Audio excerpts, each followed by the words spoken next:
So, I am in the middle of a project which at this point needs to be done in one day. My friend is throwing a 70s themed birthday party, and I have decided to make a flower powered Gunny Sax. In general, I lean more historical than vintage, but a few years ago there were a few online challenges making like Gunny Saxoween dresses or Gunny Saxmas dresses, and so I had ingested a bit of the material. I'm like, okay, this is nice, but I'm not really interested in making it. Well, now I am. So I scoured the internet looking for vintage Gunny Sax dresses, the different patterns that came out from Gunny Sax through other pattern companies, looking at vintage ones that are being sold now, and looking at the ones that have been recreated by sewers today. There were a few that I found that I liked different elements from, maybe a tiered skirt, very floofy sleeves, lots of trim, maybe even like a cute, roughly bust window. And I went through and found which pieces of which dresses I liked the most and kind of came up with my own dress creation. And so once I got that design down, it was then time to make a pattern. I have a darted bodice block that I use to create this pattern. It's a 3 dart bodice block, but I knew for this particular dress design that I wanted a bunch of gathering at the center, so I cut those darts apart and transferred all that fullness to the bust. I'm realizing that sounds like witchcraft, and honestly, it kind of is. It's wild, but it works mostly. Once I drifted all of that fullness to the bust pattern, I then split that pattern piece apart right where I wanted the the gathering part to start, and then I had my two pieces. So I had the side front, and then the center front, which was just going to be on the fold, and then the back piece, and that was my pattern. After that, I made a mock up, tried it on, had to tweak a few things, but it looked pretty good. So then I cut it out of the lining and the fashion fabric. Once that looked the way I wanted it to, I just tacked on the circle skirt. And that's where we are now. So, this is the dress so far. I have this center panel cut out in white, and it actually comes all the way down to the waistline. But one of the dresses I was trying to mimic, uh, it didn't actually have this center panel come all the way down. It actually had a sitting fabric on top to give this more like a bust window as opposed to a whole center front panel. Um, I've also seen that accomplished with a belt. I wasn't sure if I was going to have time to make a belt, so I just slapped that patch in. And if I could make a belt, that's fine. There's going to be velvet trim over this anyway, so I'm not too worried about it. I have my side front piece and then the back piece of the bodice that has darts. As you can see, there's still no closure back here. There will be a zipper. I'm a little nervous about it. On the bottom is the circle skirt portion of the dress, and I'm gonna hem this with bias tape. Then I'm going to connect a straight grain ruffle all the way across, maybe 2 times, maybe a little over 2 times gathered. And in between those two connections of the circle skirt and the ruffle will be this daisy trim. Sleeves are a whole nother thing, but I do have some planned. And there's probably going to be a little cuff accent with this main flower fabric. So yeah, that's where I am with this. Let's try to make something happen.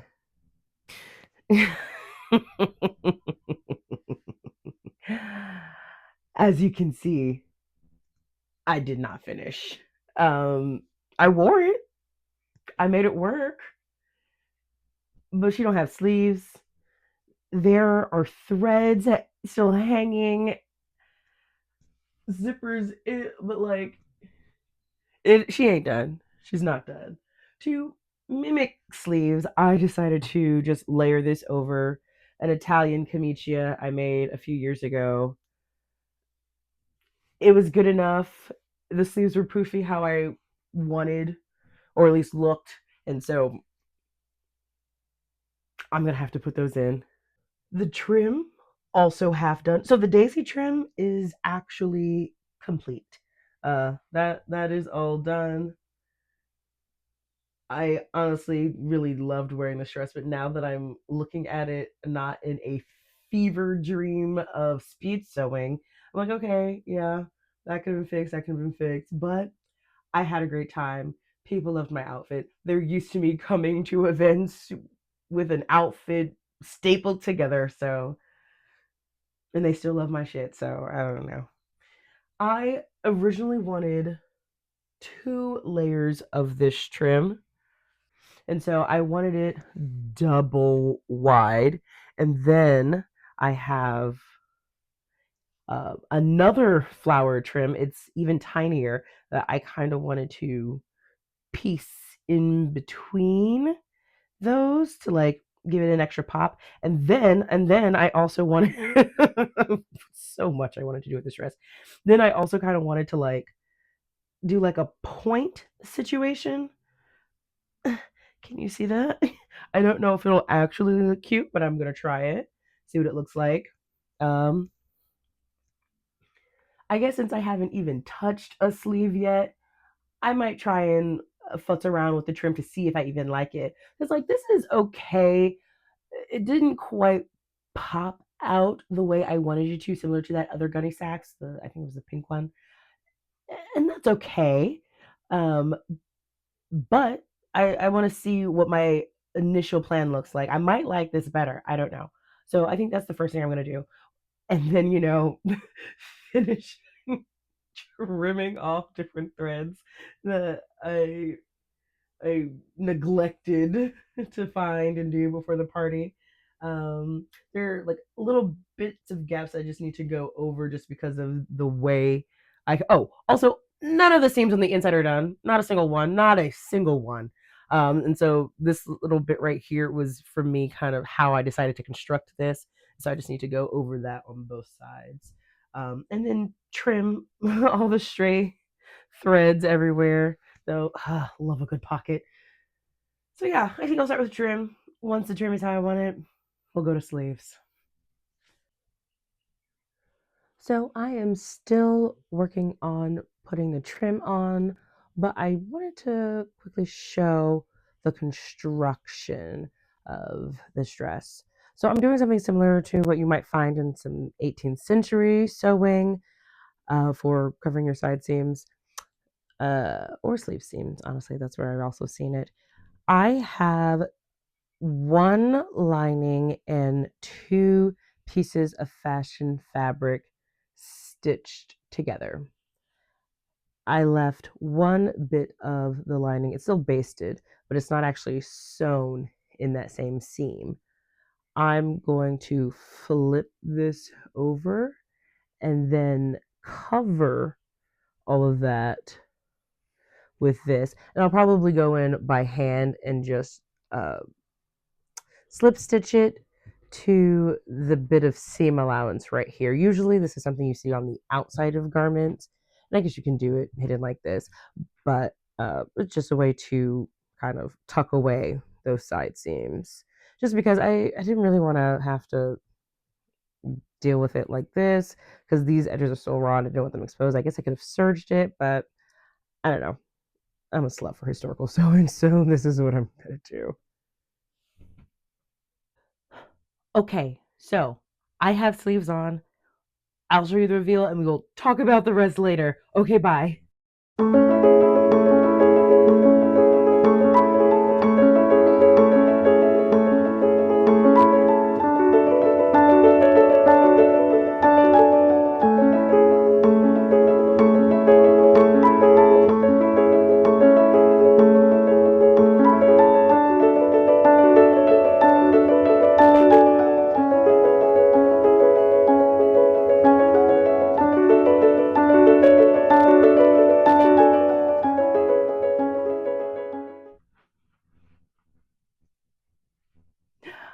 I love this dress so much. Oh my gosh.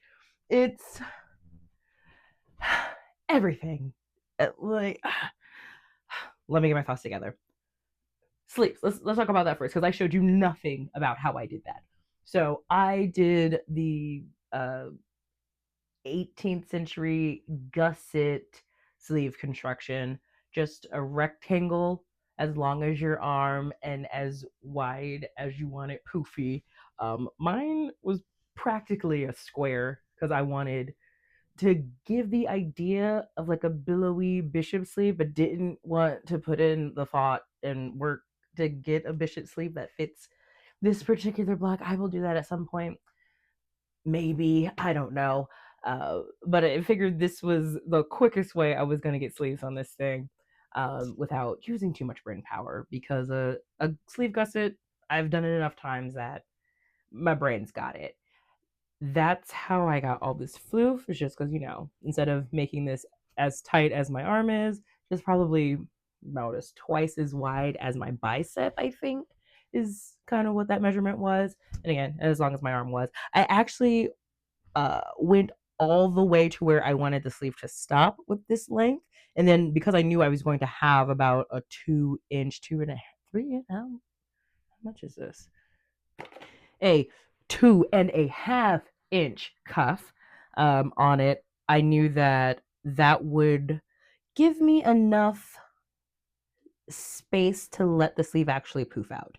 So if it were this wide, but then came all the way down here, it would still have a lot of poof, but you wouldn't get that extra billowage. And so I just made it to where I wanted the actual sleeve to end, knowing that I would give an extra 2.5 inches to get all of this fluffy stand out.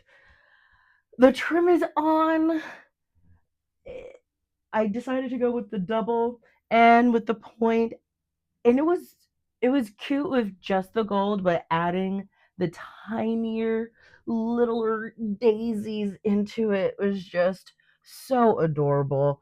Um, Zipper still looks good. I feel like right now I'm wearing a bra, but I love wearing this with a corset because it just everything. Um, and so this still works, but when I have a corset under it, I also have like a shift underneath. I think in the reveal video, I was wearing a corset and shift underneath that. And so like because of how wide and square the neckline is, it sometimes it'll show, and like I kind of have to have my bra off to the side. But honestly, I don't care. I love this thing so much. It makes me feel like I belong on the prairie hauling water from the well.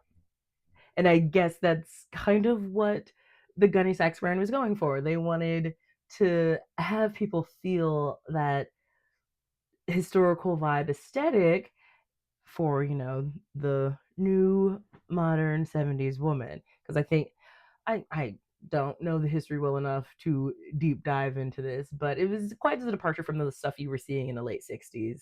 Very long skirts, so much fabric, lots of detail, historic elements put in, and I don't know what to say. I love it. I love wearing it. It's amazing, and yay! Thank you for joining. Okay, bye.